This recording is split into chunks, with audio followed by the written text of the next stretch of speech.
Okay, good morning students. Today I'll explain about Delhi Sultanate. As you know, the Muhammad Ghori, he defeated the last Rajput ruler of Delhi, Prithviraj Chauhan. Then after, Delhi passed into the hands to the Muslim rulers. And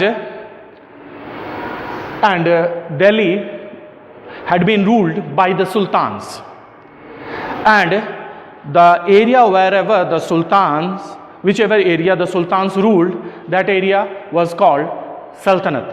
So this is known as Delhi Sultanate. Moreover, 5 different dynasties have been ruled over Delhi Sultanate. The first dynasty which ruled over Delhi Sultanate was the slave dynasty, then after Khilji dynasty, then Tughlaq, then Sayyid, and at last Lodi. After Lodi, what happened? The whole area, Delhi and Agra, passed to the Mughals. So we will start from the slave dynasty. Slave dynasty, Qutbuddin Aibak is the founder of the slave dynasty. Why the dynasty which formed by him is known as slave dynasty? Because he was the slave of Muhammad Ghori, and due to merit he became one of the generals of Muhammad Ghori. And they were also called Mamluk. It is an Arabic word which means that the slaves. This dynasty was known as slave because either the sultans were slaves or their parents were slaves. We will start first from Qutbuddin Aibak. Qutbuddin Aibak, his tenure is from 1206 till 1210.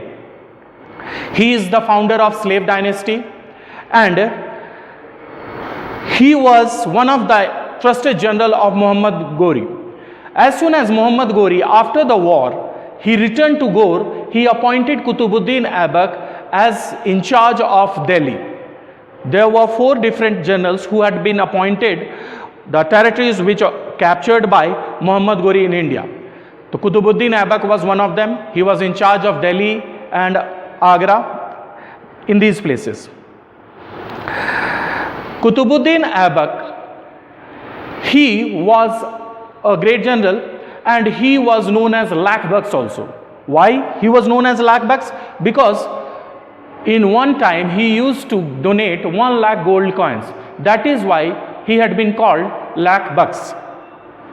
He started the construction of Qutub Minar, and he built Quwwatul Islam Mosque near Qutub Minar.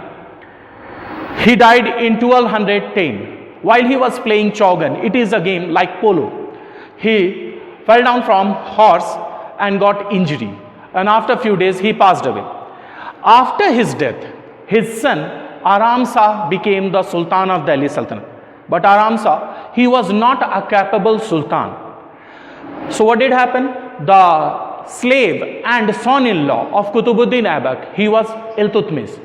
He had captured the power of Delhi Sultanate from Aram Shah with the help of group of ministers. Minister means nobles. And this group of noble was known as Chalisa. As soon as Iltutmish became the Sultan of Delhi Sultanate, he gave gifts and jagis to the nobles who had given their support to Iltutmish to capture the throne. What were the achievements of Iltutmish? First, he shifted his capital from Lahore to Delhi. Then after, he saved Delhi from Mongol invasion. Because once what happened? The Shah of Persia, Persia means Iran, had come because one of the Mongol invader was chasing him. So he came to the court of Iltutmish and he asked shelter. But Iltutmish knew that if he will provide shelter to Shah of Persia, then he will face the anger of Mongol, that Changez Khan, and that Mongol invader was Changez Khan. That is why he politely rejected to provide shelter to Shah of Persia. And in this way he saved Delhi from the anger of Changez Khan. He reorganized revenue system. He introduced gold and silver coin, which were known as Tanka. He completed the construction of Qutub Minar. he divided his empire into provinces.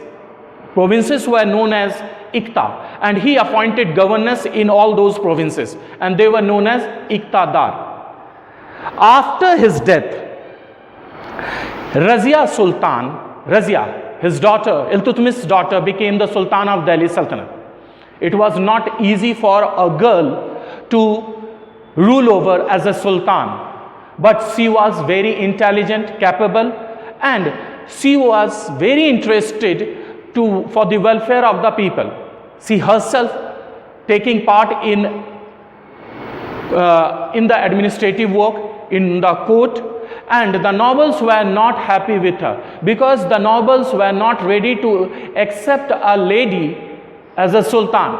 So nobles started to make conspiracy against her.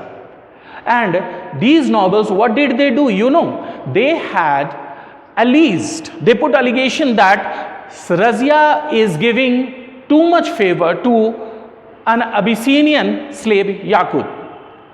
And later on, these nobles had provoked the governor of Bengal, Yaqut, to fight against Razia.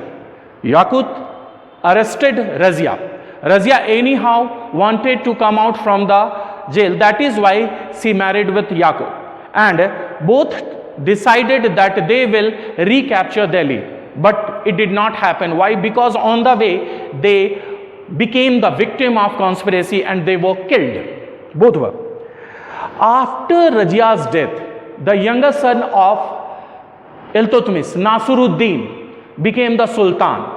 And Nasiruddin was hardly 17 years of age. He was not an able sultan. So in that time, his father-in-law, Balban, he took all the initiatives and managed the affairs of administration. So in this way, we can say Nasiruddin became a puppet of Balban.